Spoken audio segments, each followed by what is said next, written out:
আল্লাহ, ভাস্কর্য বিরোধী আন্দোলন এটা তাওহীদ এবং শিরকের আন্দোলন, সব শিরকের সংঘাত ছিল। ভাস্কর্যের পক্ষে যারা ছিলেন তারা শিরকের পক্ষে ছিলেন, ভাস্কর্যের বিপক্ষে যারা ছিলেন তারা তাওহীদের ঝান্ডা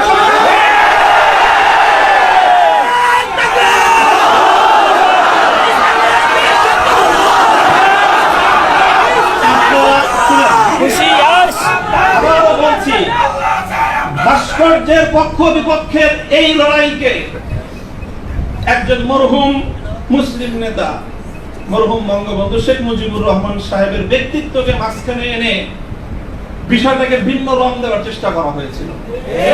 আমরা তখনও বলেছি, আজও বলি, ভবিষ্যতেও বলবো, ভাস্কর্য এটা বঙ্গবন্ধু শেখ মুজিবুর রহমান সাহেবের, শহীদ প্রেসিডেন্ট জিয়াউর রহমান সাহেবের, সেটার আমরা কোনো পার্থক্য করি না। আমি এই কথাও বলেছি, ভাস্কর্য যদি স্বয়ং আমাদের মুসলিম জাতির পিতা খলিল ইব্রাহিম আলাইহিস সালামের হয়, তাহলে সেই ভাস্কর্যের সাথে কি আচরণ করতে হয় মুহাম্মদুর রাসূলুল্লাহ শিখিয়ে দিয়ে গেছেন। আল্লাহ রাসূল সাল্লাল্লাহু আলাইহি ওয়াসাল্লাম মক্কা বিজয়ের দিন বাইতুল্লাহ থেকে যেই মূর্তিগুলো বের করেছিলেন, যে ভাস্কর্যগুলো বের করেছিলেন, তার মধ্যে তো একটা ছিল ইব্রাহিম আলাইহিস সালামের মূর্তি। কি বলেছিলেন? কাতালাহুমুল্লাহ, আল্লাহ পাক এই মক্কাবাসীদেরকে ধ্বংস করুক, তারা খলিল ইব্রাহিম আলাইহিস সালাতু ওয়াস সালামের মূর্তি তৈরি করেছে। সে রক্তকে অস্বীকার করার চেষ্টা করবেন না। শাহাদাতের শহীদের রক্তের সঙ্গে গাদ্দারি করার মতো সেই বেঈমান তার মাত্র শহীদ।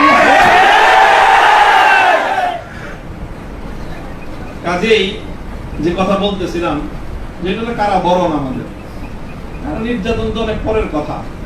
আল্লাহ পাক রব্বুল আলামিন কারা এই কষ্ট থেকে আমাদের সকলকে হেফাজত করেন। আমিন। প্রতিশোধের যে কথাটা, সেটা আমরা তো পয়গম্বর আলাইহিস সালামের অনুসারী।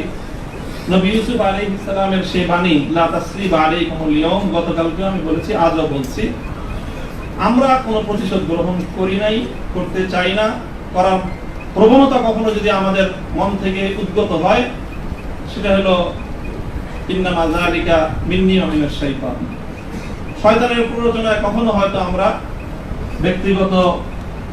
ব্যক্তিগত আক্রোশে প্রতিশোধের কথা বলে থাকতে পারি, কিন্তু আমরা প্রতিশোধ পরায়ণ নই। এটা মূল কথা। এই হিসাবে আমি প্রতিশোধের এই শব্দকে প্রত্যাখ্যান করলাম। তবে অন্য আরেক অর্থে আমি প্রতিশোধের শব্দকে সমর্থন করছি। শুধু সমর্থন নয়, বরং আমি আমার পুনর্ব্যক্ত করছি যে আমরা প্রতিশোধ নিব।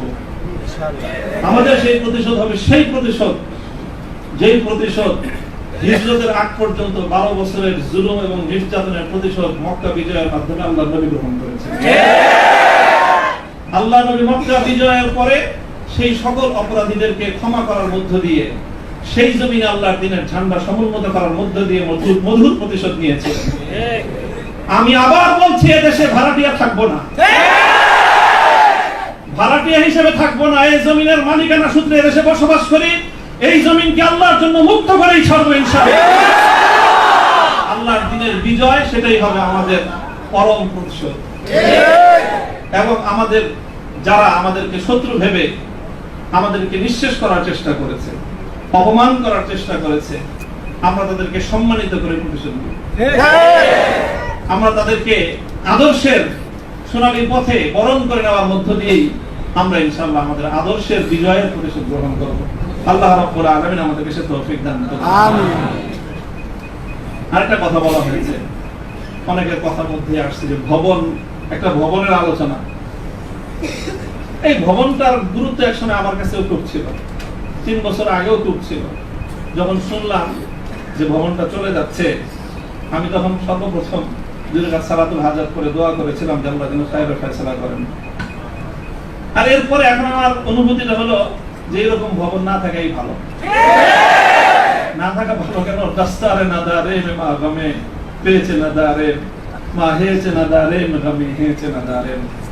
এইরকম ভবন টবন থাকলে এগুলোকে রক্ষা করার জন্য ডানে বামে অনেক কিছু তাকানোর প্রয়োজন হয়। ভবনও নাই, রক্ষা করার জন্য কার পায়ের কাছে তেল মারার দরকার। আজ এখানে মাদ্রাসা, কালকে ইনশাআল্লাহ সাইকুল অফিসের সন্তান মাহমুদুল হক সাহেব যদি নদীর পারে যে বসেন, ইনশাআল্লাহ এই কেরানীগঞ্জের ওই একেবারে ধুলের চরে বা কোনো রুটের চর, কোনো চরের মধ্যে এসে বড় মাদ্রাসা হবে।